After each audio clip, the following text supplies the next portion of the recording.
What's something you witnessed, scary or otherwise, that you still can't explain to this day? I never met my father-in-law because he passed away when my wife was only 10.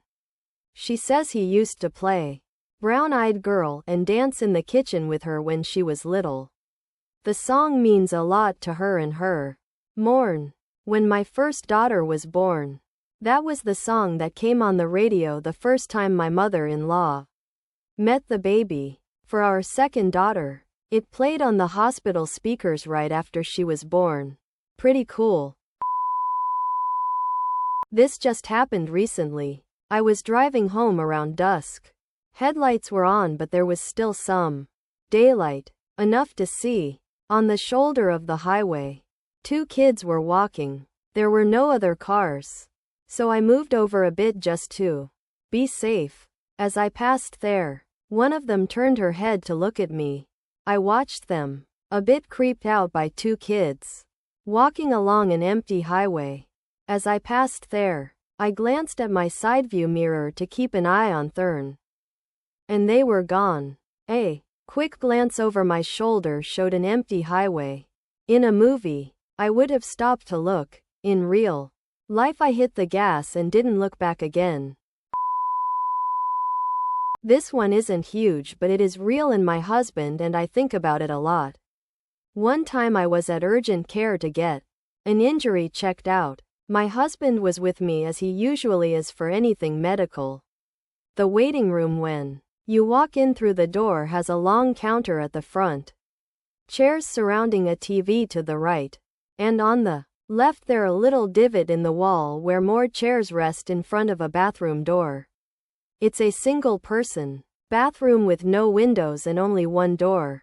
We were sitting in some of the chairs close to the bathroom door. It was kinda in its own micro-hallway and the only exit from walking out of the bathroom was to walk past my husband and I. After sitting there for a while, a man walks in with his wife through the front door of the waiting room. They don't go to the check-in counter, but rather talk right in front of the door for about 30 seconds. Maybe a minute. I didn't hear what they were talking about. The woman nods and leaves through the front door and the man pauses to look around the room once he's alone. I assumed she was dropping it off to get checked out. His eyes meet the door to the bathroom and he walks straight there instead of checking in. Going inside and locking the door, my husband and I continue to wait there. 5 minutes pass. 10, 15, 20. We waited there for a long time and he never came out. However, I think we've all had times where we spent a good hour in a bathroom, so we just assumed maybe he had a stomach bug. Later, a woman from the waiting room goes up to the bathroom door to use it after the man had been in there for about 30 minutes. She opens the door, no problems. The lock suddenly wasn't engaged, and she goes in to use the restroom. Coming out a few minutes later and going back to her seat, my husband and I looked at each other confused. He went to look in the bathroom and the man wasn't there. There was no other windows or doors to leave out of. The man was just gone.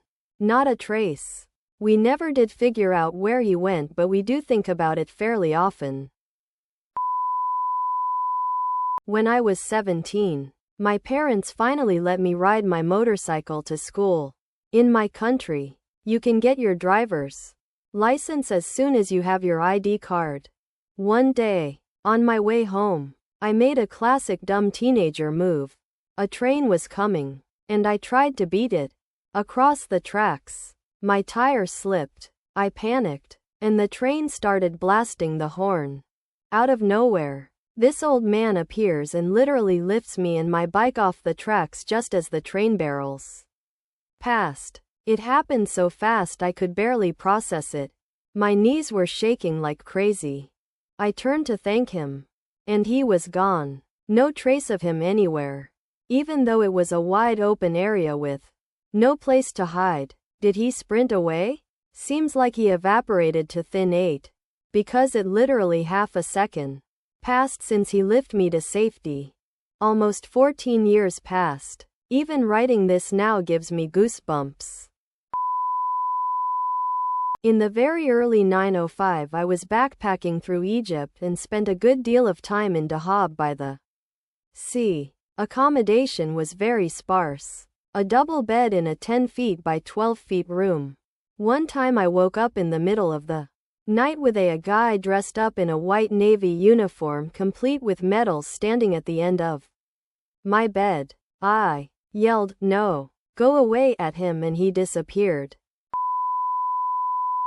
I've got a couple. When I was little I was playing by the dumpster at my apartment complex and a dog ran up. And I swore with all that was within me this dog said, "Hi.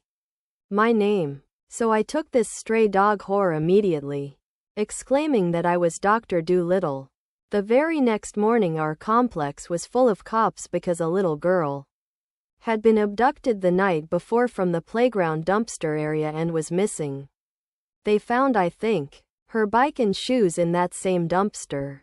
The second was on a Halloween. I was driving to go to the movies on speakerphone with my friend and a massive car accident happened all around me. A drunk driver did a head-on collision and tried to flee the scene. I felt the other cars hit my car, but I had covered my face screaming. Well, my car didn't have a scratch. Not a dent. My car was covered in broken glass. It even came in through the windows. I was just sitting there boxed in by 4 cars in a fatality and others severely injured accident with M's looking at me like it was a miracle. But I had been so bounced around I couldn't figure out how nothing hit my car. My neck and chest were slightly red from the seat belt. I sat there for hours in the scene because the other cars were totaled and there had been an ejection. But my CD player that had never worked started working all of a sudden, playing in loop, "Go Your Own Way" by Fleetwood Mac. I ended up having to get a new radio as it would never play anything other than that song. I still have the CD. In Myrtle Beach, carping near the beach, my grandpop told me to come outside of our camper.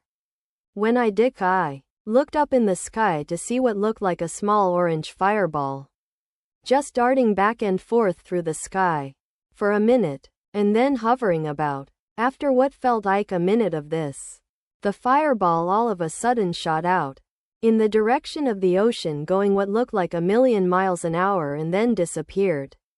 I wondered, and still do wonder, if it was a military flare or something. But I truly don't know.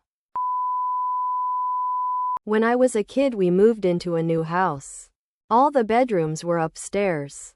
My sister and I were home with our mom. Dad was at work. All 3 of us were at the bottom of the stairs talking about something when a DVD that was in my room, up the stairs and around the corner, literally flew down the stairs. It didn't roll down the steps or slide down.